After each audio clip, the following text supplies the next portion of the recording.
So మీ అభిమానులకు అందరికీ police department కు మీరు రిక్వెస్ట్ చేసి నేను మీడియా మిత్రులకు నేను ఒకటే కోరుకుంటున్నా, దయచేసి ముందు వెనక వెరిఫికేషన్ చేసుకొని పోలీస్ వాళ్ళందరినీ కూడా అడిగి, దయచేసి నేను సోషల్ మీడియా నుంచి వచ్చా, నేను సోషల్ మీడియానే నాదే నాకు శాపంగా మారుతుందని నేను ఏ రోజు కూడా అనుకోలేదు.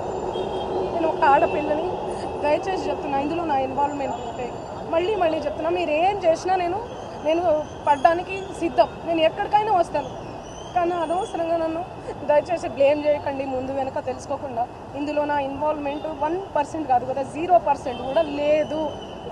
ఆయన జస్ట్ ఫేమస్ అవ్వడం కోసమే నాతో మాట్లాడాడు కూడా, నువ్వు వస్తేనే నేను మాట్లాడతాను అని చెప్పి ప్రతి ఒక్కరిని కూడా ఆయన అట్లనే అప్రోచ్ అవుతున్నారు.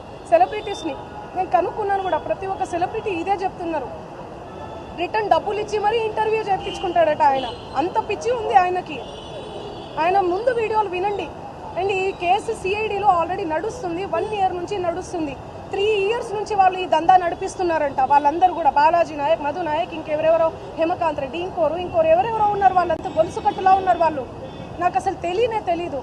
అన్యం పుణ్యం ఎరగని మమ్మల్ని, నన్ను, నా ఫ్యామిలీని దయచేసి రోడ్డుకి మీడియా మిత్రులారా మేము మళ్ళీ చెప్తున్నాం, న్యాయం ఎవరి వైపు ఉంటే వాళ్ళ వైపు ఉండండి. దయచేసి మీడియా అంటేనే నాకు చాలా గౌరవం, నిఖార్సైన మీడియా.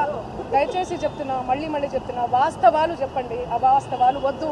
సడన్గా ఇట్లా ఏం తెలియకుండా ఎవరో వచ్చి నా మీద ఎలిగేషన్స్ వేస్తే దయచేసి మీరు పెట్టుకోకండి. ఎందుకంటే నేను ఒక ఆడబిడ్డని, గిరిజన ఆడబిడ్డని.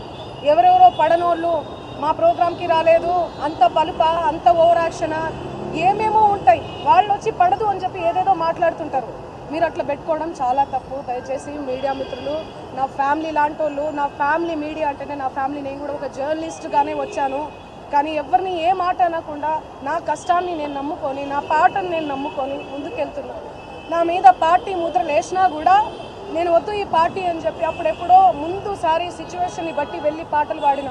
పార్టీ ముద్రలు వేస్తే 2023, 2024 ఎలక్షన్ మూమెంట్లో అసలు నేను ఎక్కడ కూడా కనిపించలేదు, ఎవరికి పాటలు కూడా పాడలేదు. అవునా కాదా?